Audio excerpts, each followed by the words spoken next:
Olá pessoal, tudo bem com vocês? Então, na nossa última aula, eu conversei com vocês sobre a parte da farmacocinética de biotransformação. Eu dei a parte introdutória de biotransformação, daí nós conversamos um pouquinho sobre o etanol, a biotransformação do etanol e as características da interação entre o álcool e os medicamentos. Hoje é a sequência da aula de biotransformação, então dando continuidade a esse tema. Então vamos lá.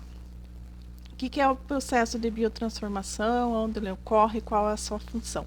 Então, biotransformação é um conjunto de reações químicas realizadas pelo nosso organismo a fim de eliminar coisas indesejáveis. O que são essas coisas indesejáveis? Pode ser medicamentos, pode ser substâncias produzidas pelo nosso próprio organismo, pode ser substâncias tóxicas, venenos. Então, aonde ocorre esse processo de biotransformação? Pode ocorrer em várias partes do nosso corpo, em vários tecidos, mas ocorre principalmente no fígado. Essas reações de biotransformação são catalisadas por enzimas. Então, essas enzimas serão bastante importantes aqui nessa fase de biotransformação. Então, nós temos aqui nessa imagem uma célula intoxicada, um fármaco, um veneno, um aditivo alimentar, alguma coisa estranha ao nosso organismo, vai circular. Eles são bem absorvidos na sua forma lipossolúvel e vão passar pelo fígado. Lá no fígado nós vamos sofrer as reações de fase 1 e reação de fase 2.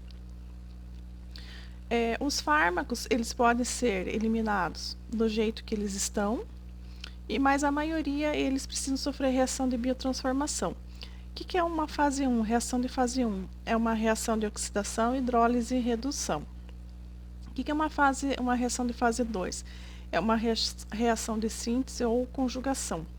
Então, os fármacos ou substâncias tóxicas ou alguma coisa tóxica produzida no nosso organismo vai para o fígado para serem biotransformados, com o objetivo de ficar mais hidrossolúvel para mais facilmente serem eliminados.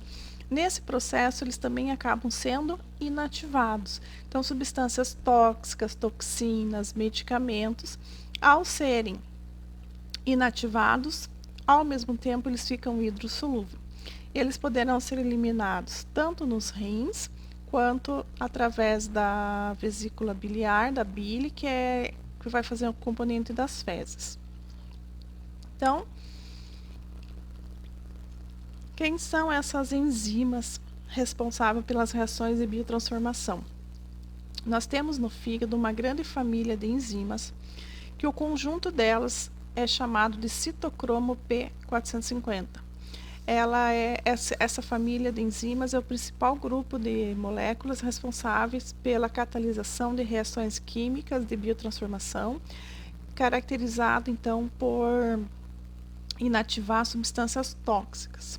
Então, quando nós temos substâncias tóxicas no nosso organismo, coisas estranhas, medicamento, elas vão ser biotransformadas. Essas substâncias podem ser chamadas de xenobióticos. Então, quem fez aula comigo ano passado, na parte da bioquímica, quando nós estudamos enzimas, eu já apresentei para vocês as enzimas do citocromo P450. Então, aqui eu só vou dar uma revisada bem rapidinha. O que são as enzimas do citocromo P450? São enzimas que são classificadas como hemoproteínas. Hemo vem de ferro, gente. Por isso que a hemoglobina é uma proteína que tem ferro. Então, hemoproteínas, elas são localizadas na membrana do retículo endoplasmático rugoso, pode ser também da membrana plasmática e da membrana de mitocôndrias. Eles vão fazer uma reação de oxidação, elas vão catalisar reações principalmente de oxidação, que são reações que a gente viu que são reações de fase 1. Então, essas reações de oxidação, no nosso caso aqui, os medicamentos. O nome citocromo vem do grego cromo, que significa pigmento, e cito vem de célula. P450, porque quando ela foi descoberta, estudada, no processo de observação, essas proteínas são derivadas. Desculpe, começando de novo. O nome citocromo vem do grego cromo, que significa pigmento, e P450 é o comprimento máximo de onda de absorção que essas enzimas apresentam quando o ferro é reduzido a monóxido de carbono. Então, o sistema hepático do citocromo P450 pode ser chamado também de sistema microsomal hepático. Foram descobertas inúmeras isoformas. O que são iso? Semelhantes de P450. 74 famílias de genes. Esses genes têm sido agrupados nas diferentes famílias simbolizadas por símbolo. Então, vem o CIYP, que é a família do citocromo, daí vem em seguida na nomenclatura um número, que representa a família. Depois vem as subfamílias A, B, C e assim por diante. E a enzima individual tem um númerozinho ali, 4. Então, por exemplo, uma enzima CYP3A4 é uma enzima do citocromo P450 da família 3, subfamília a enzima 4. Ela é bastante importante para o metabolismo de fármacos. Então, nós temos aqui embaixo uma imagem da proteína. Essa enzima é uma proteína.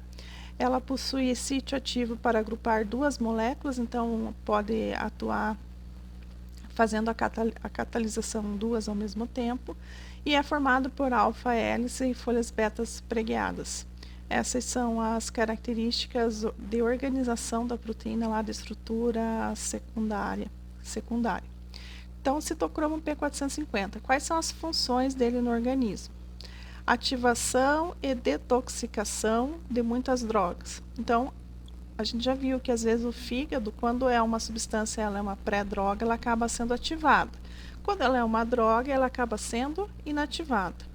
Fisiologicamente, faz ativação de vitaminas lipossolúveis, com vitamina A e D. E hormônios, também alguns hormônios podem ativar.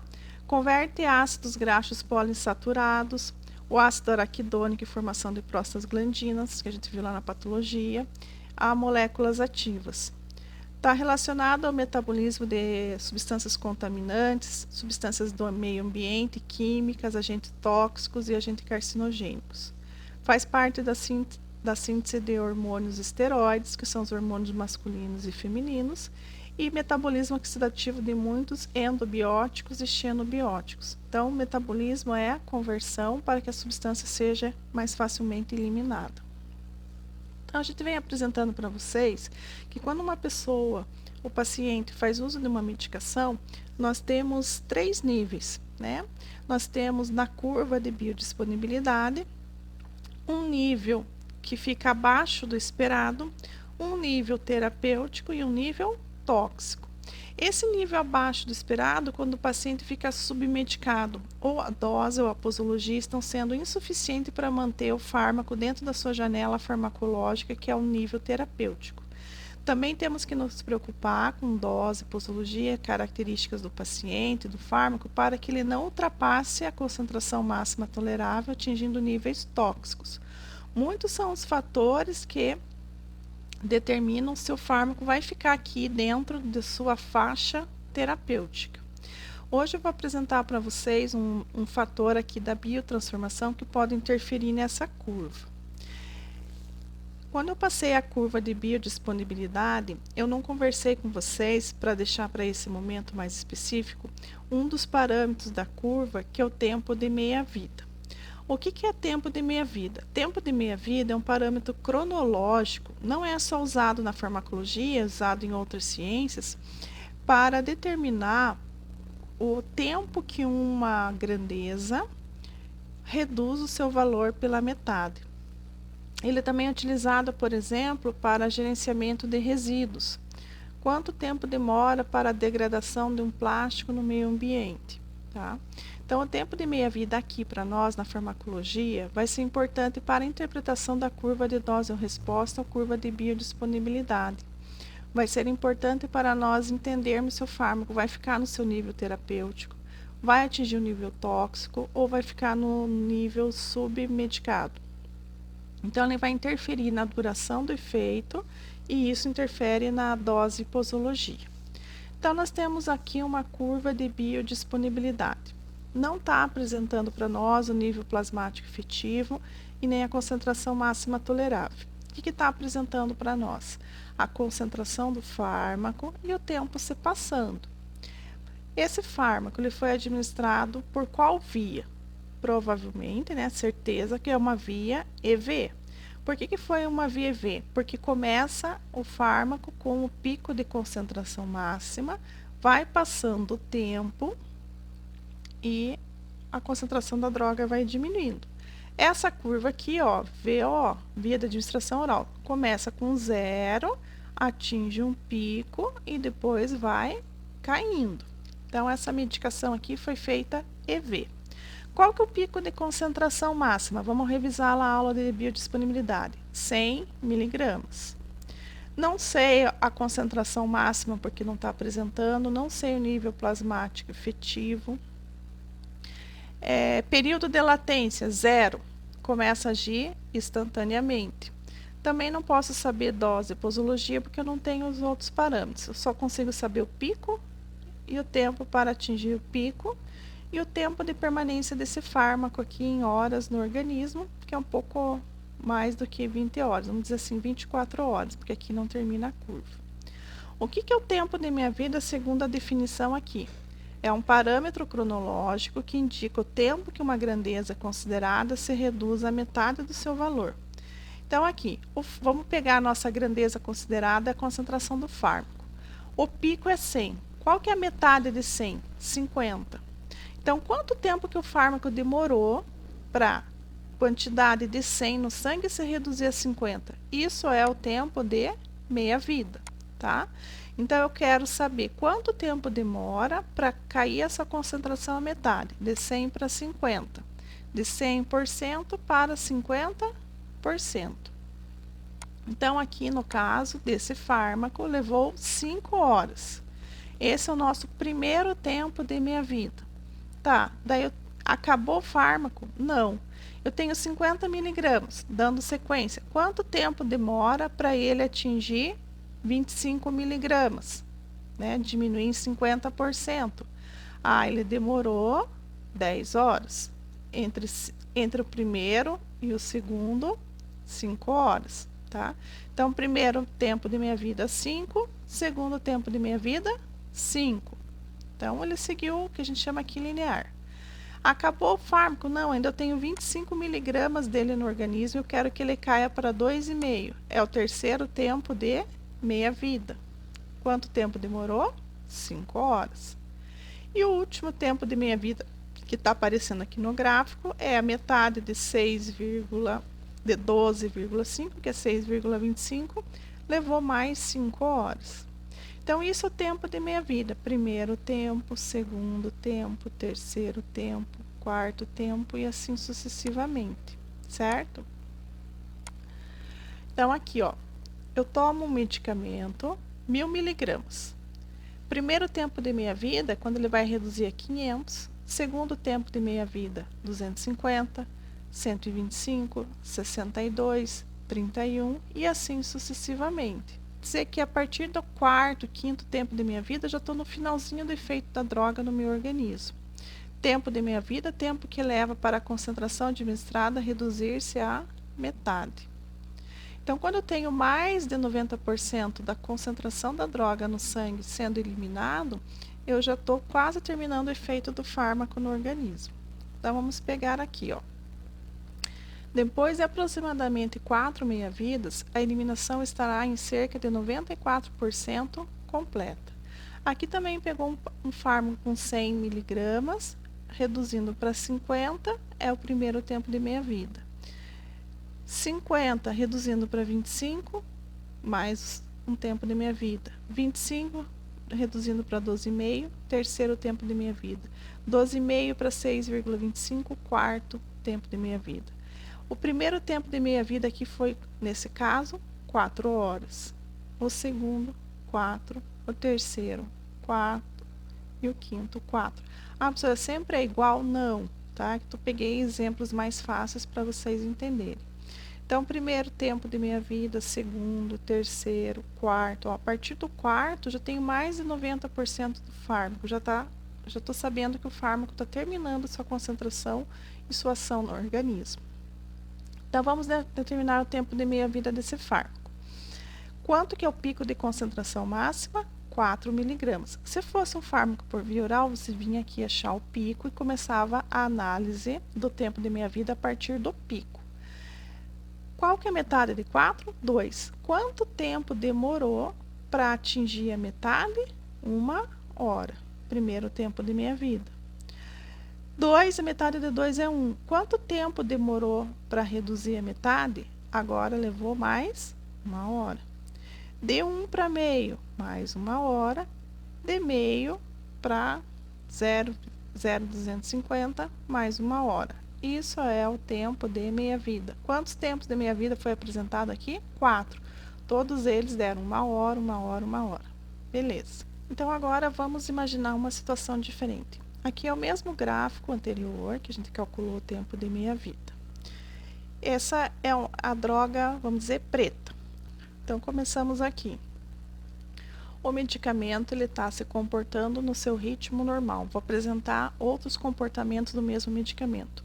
É o mesmo medicamento, porém eu coloquei de cor diferente. Foi feita a administração, atingiu um pico de 4 miligramas. Daí ele demorou 2 horas para reduzir sua primeira concentração à metade, mais 2 para reduzir de 2 a 1 miligrama. Demorou mais 2 horas de 1 miligrama para meio. O que aconteceu aqui nesse caso? Nós temos um tempo de meia-vida maior. Se eu aumentar o tempo de meia-vida de 1 para 2 horas, o que acontece com a curva? Ela estica e o fármaco fica mais tempo na corrente sanguínea.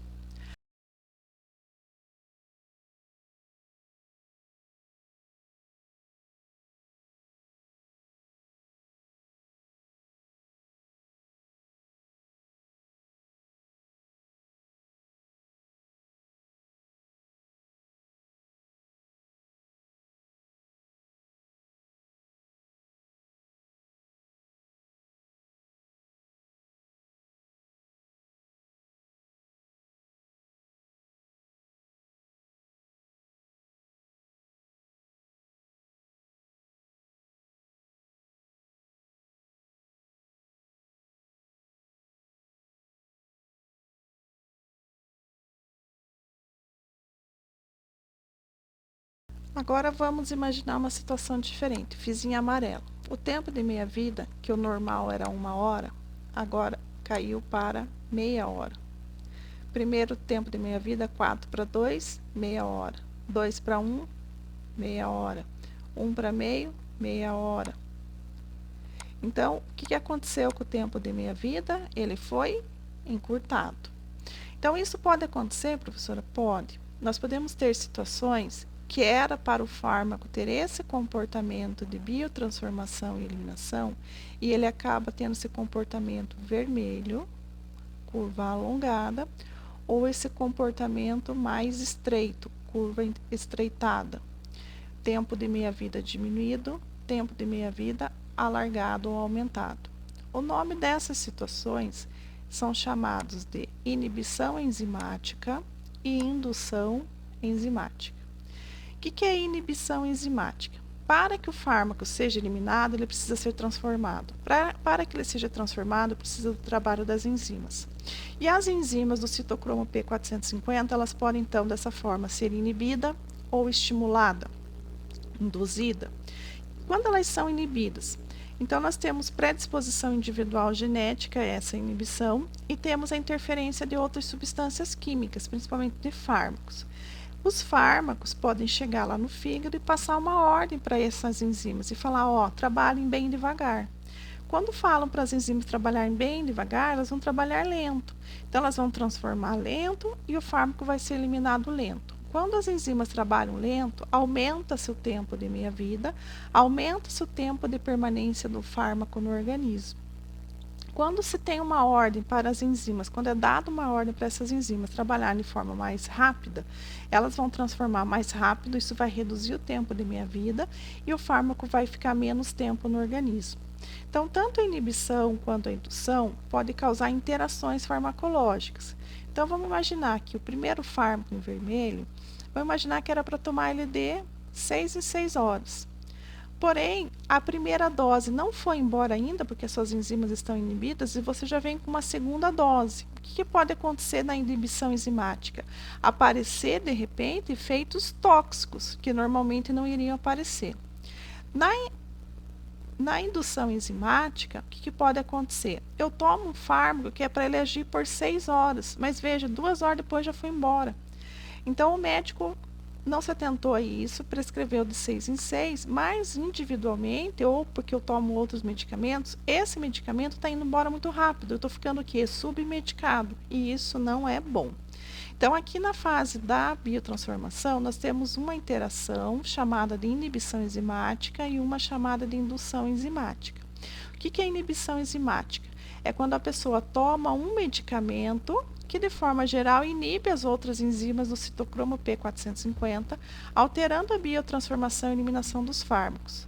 Na inibição enzimática, as enzimas do indivíduo vai promover redução do trabalho delas, isso vai aumentar o tempo de meia-vida do fármaco e aumentando o tempo de permanência e ação do fármaco no organismo. Exemplos de inibidores enzimáticos: exposição aguda ao etanol. Então, vejam, gente, que o etanol não é só cortar efeito de medicamentos. Veja aqui, se eu faço uma dose grande de etanol e estou tomando outra medicação, o etanol vai inibir minhas enzimas do fígado e a outra medicação vai ter efeitos tóxicos e potencializados. Antibióticos, cloranfenicol, cimetidina, um medicamento para úlcera, aquele de sulfiram, que é no tratamento do alcoolismo, propoxifeno é um anti-inflamatório e metronidazol outro antibiótico. Veja então, o metronidazol ele causa mecanismo de sulfiram e ele aumenta o tempo de meia-vida de outros fármacos, podendo causar efeitos tóxicos. Então, aqui são alguns exemplos da inibição enzimática. Então, os fármacos que são inibidores enzimáticos, o que eles fazem? Inibem as enzimas do citocromo P450, fazendo com que aumente o tempo de meia-vida, aumente o tempo de permanência no fármaco, acumulando o fármaco. Também substâncias endógenas podem ser acumuladas, que normalmente iriam ser transformadas pelas enzimas do fígado, aumentando os efeitos terapêuticos, podendo chegar até efeitos tóxicos. Então, a inibição das enzimas acarreta em diminuição da velocidade de produção de metabólitos, porque diminui a velocidade de biotransformação, diminui a depuração total, é a taxa de eliminação da substância do organismo, aumenta o tempo de meia-vida do fármaco no sangue, aumenta as concentrações séricas no sangue da droga livre total, aumentando o efeito farmacológico, se os metabólitos forem inativos. O que é indução enzimática? É o inverso da inibição. É quando as enzimas estão aceleradas, isso vai diminuir o tempo de meia-vida do fármaco, diminui o tempo de permanência e de ação dele no nosso organismo. Fármacos que fazem isso. O que mais faz isso chama-se fenobarbital, nome comercial Gardenal, que é um anticonvulsivante. Tem esse anti-inflamatório fenilbutazona e a finitoína, que é outro anticonvulsivante. Então, fenobarbital e finitoína são os que mais fazem isso. Temos esse antifúngico chamado grisofulvina, temos aqui antibiótico como a rifampicina, componentes de alimentos, poluentes e nicotina. Se a pessoa estiver com o seu fígado sob a ação de alguma dessas substâncias, vai diminuir o tempo de ação do fármaco no organismo, diminuindo os efeitos terapêuticos, podendo o paciente ficar certo tempo sem medicação.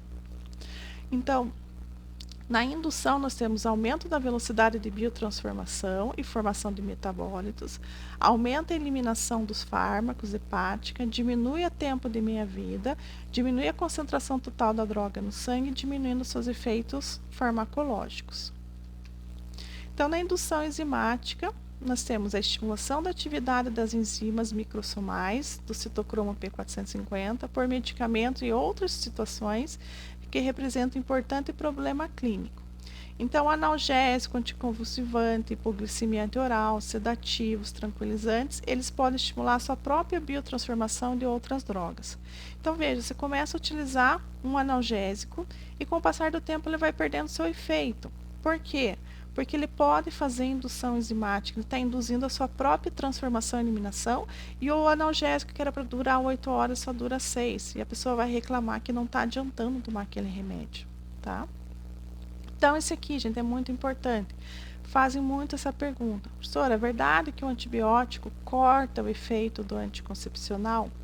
Então, é assim, gente. Se o antibiótico ele for um indutor enzimático, o que ele vai fazer com as enzimas do fígado? Vai falar para elas trabalharem bem rápido.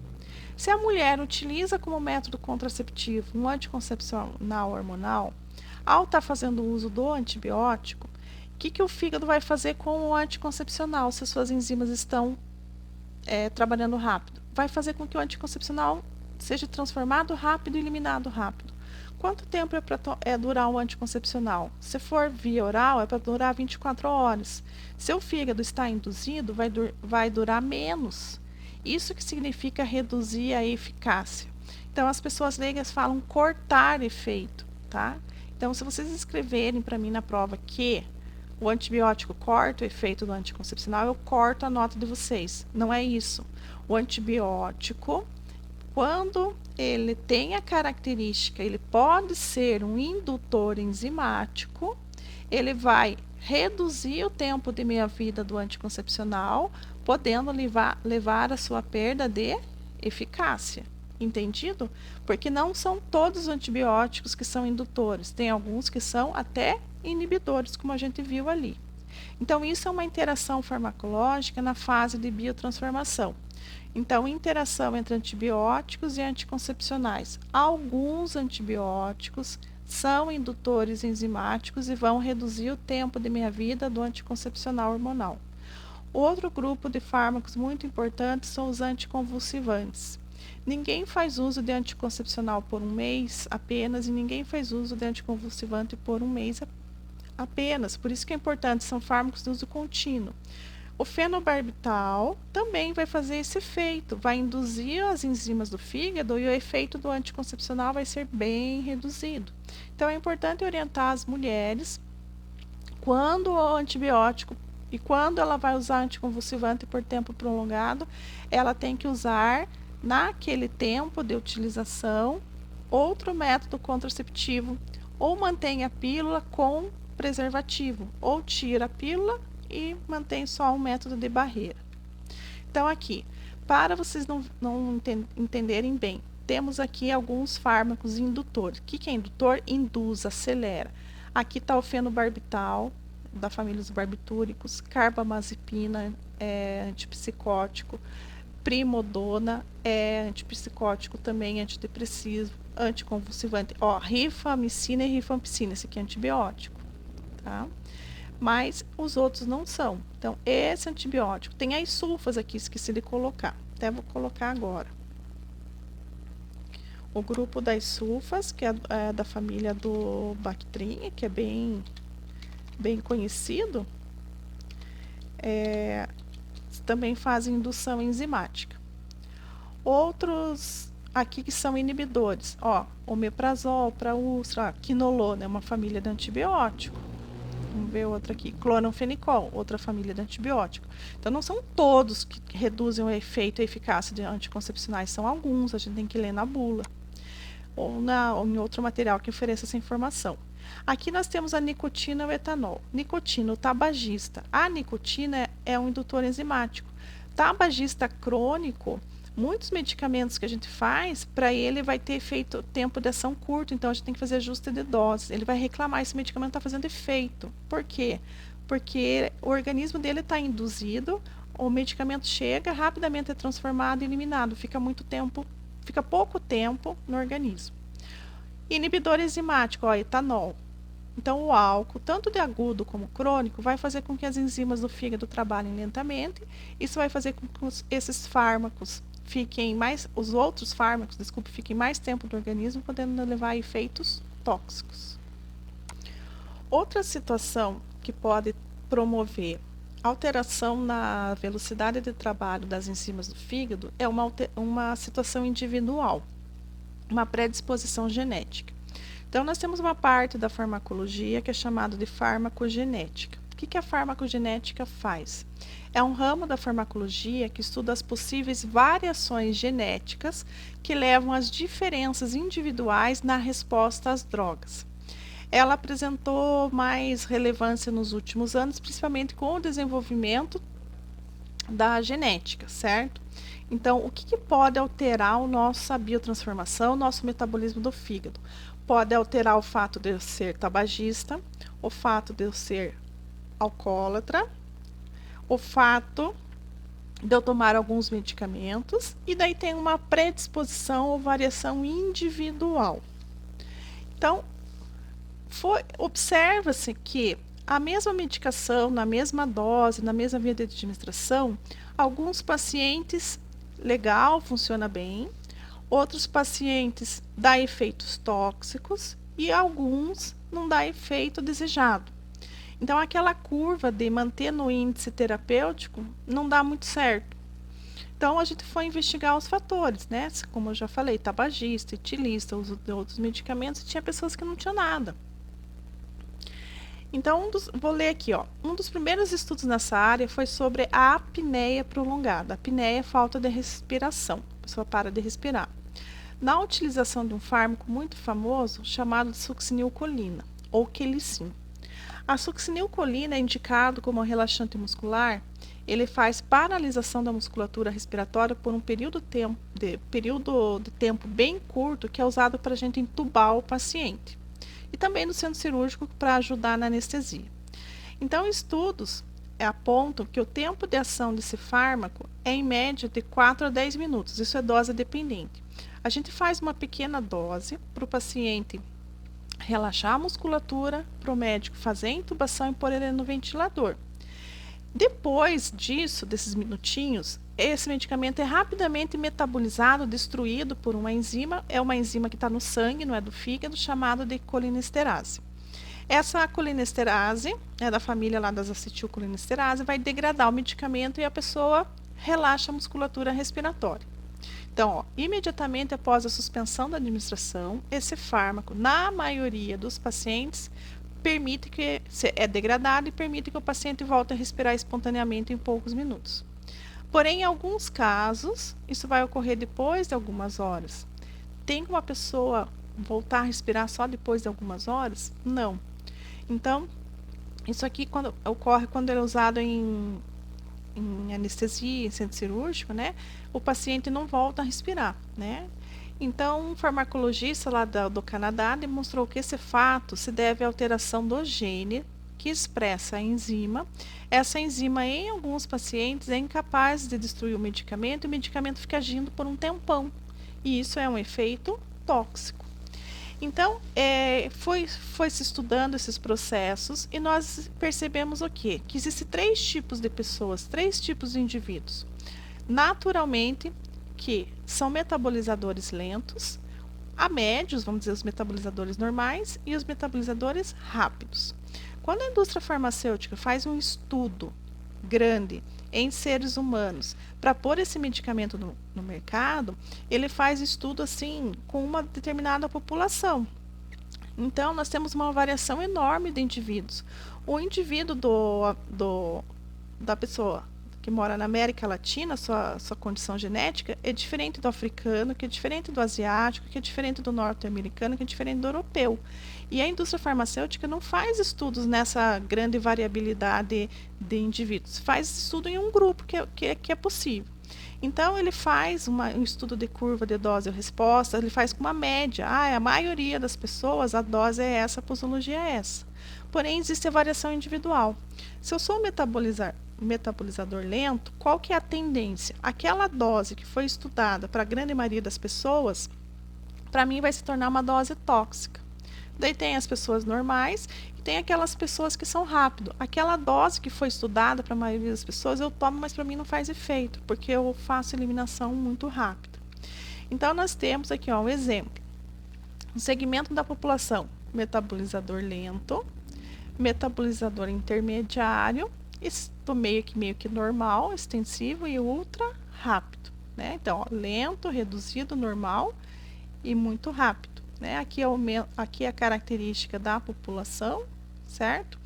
E então aqui, ó, a minoria, certo? Tem redução da biotransformação, porque nós temos lentificação dessa família de enzimas aqui. Lembram? Citocromo P450, família 2, subfamília D, enzima 6. Citocromo P450, família 2, subfamília C, enzima 19. Então, pode estar lenta. Então, aqui 4%, 20%, 46% da população, 30%. Então, a média fica aqui, mas nós temos os extremos, o metabolizador lento e o metabolizador rápido. Isso vai repercutir muito na farmacologia. Por exemplo, um estudo de Gutierrez, um paciente que usa um antidepressivo chamado nortriptilina, a dosagem para ele é de 10 a 20 miligramas. Porém, se eu tiver um indivíduo que é metabolizador rápido, eu preciso de mais de 500 miligramas para produzir o mesmo efeito desejado. Por isso que algumas medicações, para alguns pacientes, a gente fala assim, nossa, não surtiu efeito, não respondeu bem. Devido, um dos fatores, não é só esse, um dos fatores pode ser que essa pessoa não respondeu bem essa medicação, porque ela é um metabolizador rápido. A gente tem que investigar tudo, como é que ela está tomando, se ela está tomando certo, se ela não está fazendo interação com outros fármacos, enfim, certo? Então, isso é um dos fatores. Então, desigualdades farmacogenéticas apontam a existência de populações geneticamente diferentes, provendo em mais de um fenótipo em relação ao efeito de um medicamento. O que é um fenótipo? É a manifestação de uma característica. Então, está dizendo aqui que os nossos genes fazem com que a gente expresse respostas diferentes aos medicamentos. Então, as diferenças farmacogenéticas se manifestam principalmente na fase da biotransformação. Nas outras fases não é tão importante assim. Beleza? Aqui as nossas referências e só falta a última aula de farmacocinética, que é a aula de eliminação. Beleza? Até mais.